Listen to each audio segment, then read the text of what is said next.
السلام عليكم صيادلة مصر المحترمين، برحب بيكم في فيديو جديد على قناتكم صوت صيادلة مصر مع دكتور فاضل. والنهارده هنرجع شوية للخناقة اللي بين هيئة الدواء ووزارة الصحة. الحقيقة يا جماعة دكتور تامر عصام كان دايما بيقول انه مسنود على رئيس الوزراء، وبينزل صوره معايا على صفحة الهيئة. وطبعا بعد ما الناس بدأت تاخد أحكام ضده، الصيادلة اللي هو مشاهم بدون وجه حق من شغلهم بدأ ياخدوا أحكام وقرار مفوضين طلع. دكتور تامر عصام سرب للعاملين في الهيئة قرار كده صدر عن مجلس الوزراء، بيقول ان مش من حق الموظف ان هو يشتكي رئيسه في القضاء الاداري. يعني بالبلدي كده يا جماعة، اللي خدوا احكام دول يبلوها ويشربوا ميتها ويخبطوا دماغهم في الحيط، ونلغي بقى محكمة القضاء الاداري ونلغي المحاكم ونرجع لوقت الحظوة اللي دكتور تامر بيحبه جدا، وان شد المعجبين بيه. الحقيقة هو اكيد بيحب الدولة الرومانية، كان فيها موضوع الحظوة ده هو اللي ماشي.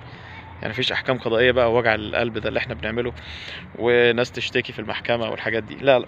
فدكتور تامر مش عايز الموضوع ده، فنزل الايه، الكتاب الدوري اللي بيقول ان الموظف يلجأ لجان فض المنازعات والشؤون القانونيه اللي جوه مكان عمله.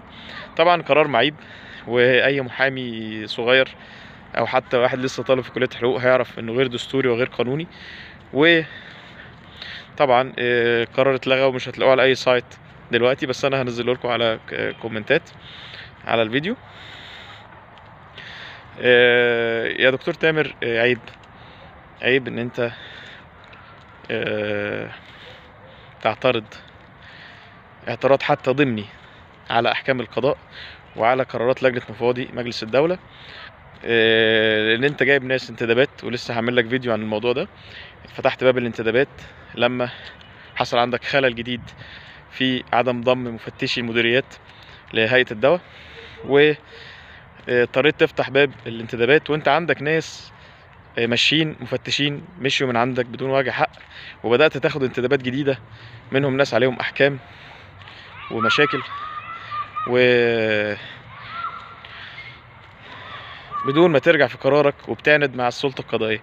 طبعا القرار بتاع اللي انت شيرته على بتاع مجلس الوزراء طلع بوش ومحدش هينفذه، لأن ده تغول من السلطة التنفيذية على السلطة القضائية، تغول غير مقبول.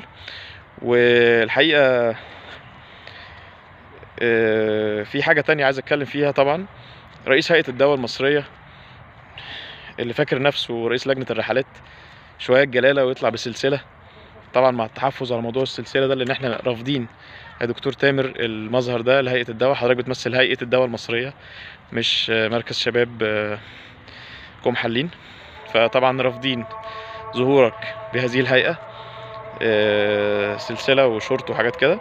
وطبعا دكتورة رضوى المنير اللي طلعت في التلفزيون في مداخلة بتقول كده هون وكده هوت وكده يا اختي. فيا جماعة يا ريت بس ايه، يعني لما نمثل الهيئة نمثلها التمثيل المشرف المطلوب.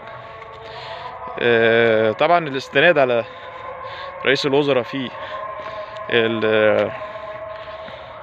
الإجراءات اللي بتعملها المخالفة للقانون يا دكتور تامر، زي انك شطبت مثلا، بيقال ان انت شطبت دورين ب 28 مليون جنيه، 400 متر 500 متر حاجه كده. يعني انت لو هديت المبنى بتاع المانيال ده كله وبنيته تاني مش هتكلف الرقم ده. فاستنادك على رئيس الوزراء ده بيقلل من شعبيه رئيس الوزراء نفسه، لان انت قراراتك غلط. وسمعت كمان ان انت بتقول ان الشركه اللي مشطبه دي او التشطيب ده تم بالاتفاق مع الجيش. عايز اقول لك الجيش انضف من تصرفاتك واعلى من اللي انت بتعمله، وكلنا بنثق في القوات المسلحة المصرية. وطبعا قرار التشطيبات والمصاريف اليمين والشمال اللي انت بتعملها دي، وانا عرفت من جوه المؤسسة ان الجيش ملوش علاقة بيها، وان دي قرارات منفردة منك ولا تستند الى قرارات من جهات اخرى. وطبعا بنرفض ده ونرجو تعديل المسار. وزي ما بناشد في كل فيديو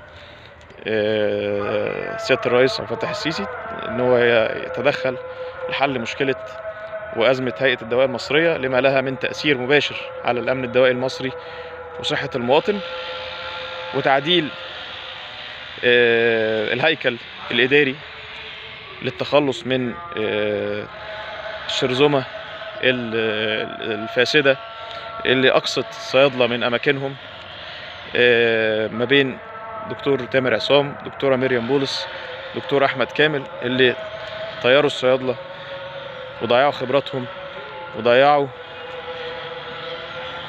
سنين تدريب وعمل على الدولة المصرية، وأضروا بالأمن الدوائي المصري اللي لا يقل أهمية عن الأمن الغذائي والأمن الدفاعي. والحقيقة يعني القرارات دي هتحسب لسيادة الرئيس وتوضع في قائمة إنجازاته إنه يجيب ناس أكثر إخلاصا وأكثر تقديسا لدولة القانون. ده كان فيديو النهاردة، وإن شاء الله أشوفكم الفيديو الجاي. دكتور محمد فاضل، السلام عليكم.